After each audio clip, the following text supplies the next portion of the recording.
तो आज मैं इस वीडियो में बात करने वाला हूँ महाराष्ट्र को लेकर के। और महाराष्ट्र में विधानसभा का चुनाव अभी हाल के कुछ ही दिनों में हो सकता है। अभी तारीखों का ऐलान नहीं हुआ है, लेकिन एमआईएम पार्टी के बारे में आज हम इस वीडियो में बात करेंगे।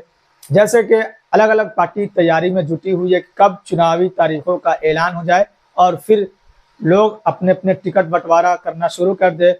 और इसी को लेकर के एमआईएम पार्टी का जो हेड क्वार्टर है महाराष्ट्र की अगर हम बात करते हैं तो औरंगाबाद के भीतर है। औरंगाबाद में दारुस्सलाम, जो एक दारुस्सलाम हैदराबाद के भीतर है, जो हेड ऑफिस एमआईएम पार्टी का है, और दूसरा दारुस्सलाम जो औरंगाबाद के भीतर है।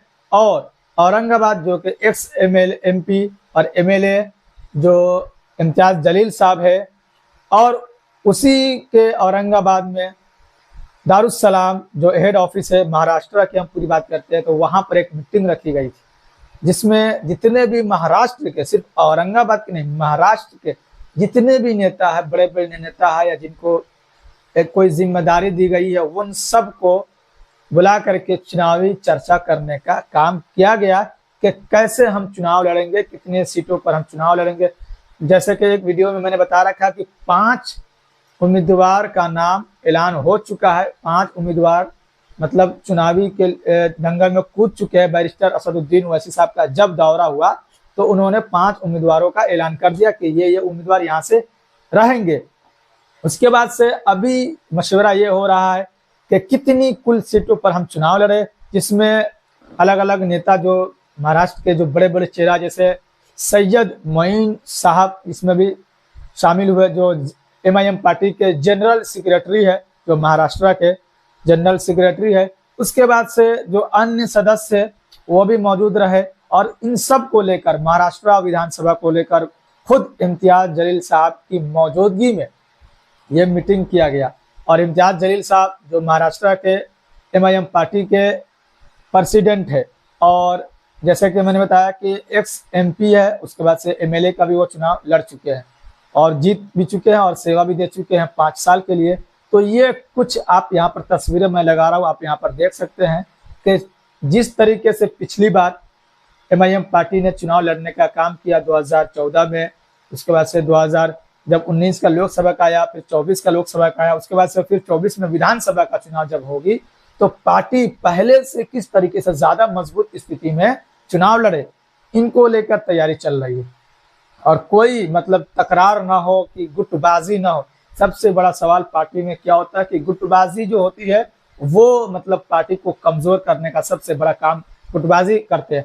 तो जैसे कि अपना अपना खेमा होता है, जैसे हम बात करें तो इधर औरंगाबाद साइड में अगर इम्तियाज जलील साहब का प्रभाव बहुत ज्यादा है, मुंबई में वारिस पठान साहब का है, उसके बाद से सैयद मोइन साहब का है। तो अलग अलग क्षेत्र में अलग अलग नेता का एक प्रभाव होता है।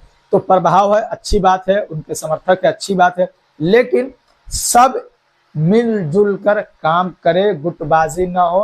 गुटबाजी पार्टी को खत्म कर देती है, सीधी सीधी बात है। चाहे वो कितनी भी बड़ी पार्टी क्यों ना हो, वो खत्म हो जाएगी। अगर गुटबाजी हो गई किसी भी चुनाव में तो वो पार्टी चुनाव आसानी के साथ हार जाती है।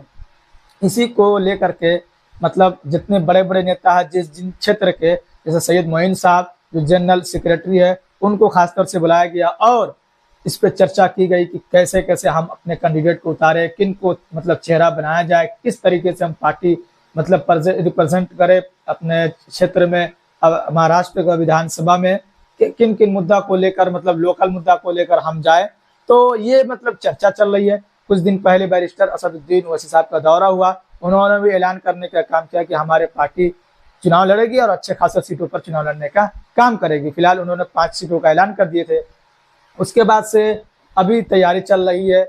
और महाराष्ट्र एक बहुत बड़ा एरिया है, औरंगाबाद से लेकर मुंबई, उसके बाद नासिक, तो अलग अलग क्षेत्र में लोगों को जाना बड़ी मुश्किल हो जाती है। इसलिए सबको अपनी अहम एक जिम्मेदारी दे दी गई है और उसी जिम्मेदारी के तहत अलग अलग नेता, जैसे नासिक के साइड से, मालेगांव के साइड से, मालेगांव से एमएलए जो है वो मुफ्ती इस्माइल साहब है, उसके बाद सैयद मोइन साहब है, को एक अहम जिम्मेदारी दी गई है। सैयद मोइन साहब एक्टिव नजर आते हैं एमआईएम पार्टी के भीतर और पार्टी के लिए अच्छे खासे काम करते हुए नजर आता है। मुंबई से अगर हम बात करते हैं तो वारिस पठान साहब है, उसके बाद से अभी नया अध्यक्ष जो बनाया गया है लश्कारिया साहब को।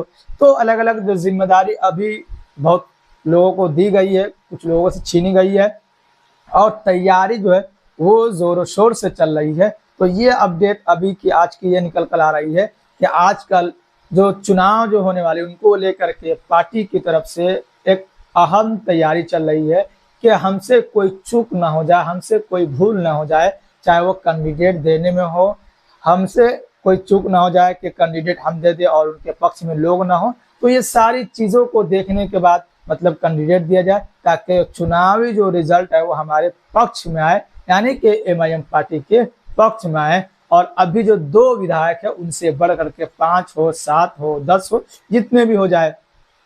तो ये एक अहम तैयारी चल रही है और सबकी जिम्मेदारी भी है कि इनको लेकर के चाहे वो क्षेत्र में जाए, चाहे अपने में डिस्कस करे कि हाँ किन किन को मतलब कैंडिडेट बनाया जाए और किन किन मुद्दों को लेकर लोगों को बीच जाया जाए। सबसे बड़ा सवाल ये है कि किन किन मुद्दों को लेकर लोगों के बीच जाया जाए और लोगों का मुद्दा कौन सा है। मतलब अब लोकल चुनाव हो और नेशनल लेवल का मुद्दा अगर लेकर आते हैं तो फिर कोई मतलब नहीं है क्षेत्रीय चुनाव में। तो ये सब भी लेकर चर्चा हुई और खासतौर से इम्तियाज जलील साहब जिस एक्टिव मूड में अभी नजर आ रहे हैं कि जब वो 2024 का लोकसभा चुनाव हारे उसके बाद से विधानसभा का ये चुनाव लड़ेंगे, ये तो तय हो गया। बैरिस्टर असदुद्दीन ओवैसी साहब ऐलान कर चुके हैं और भी अन्य सदस्य को टिकट दिया जाएगा।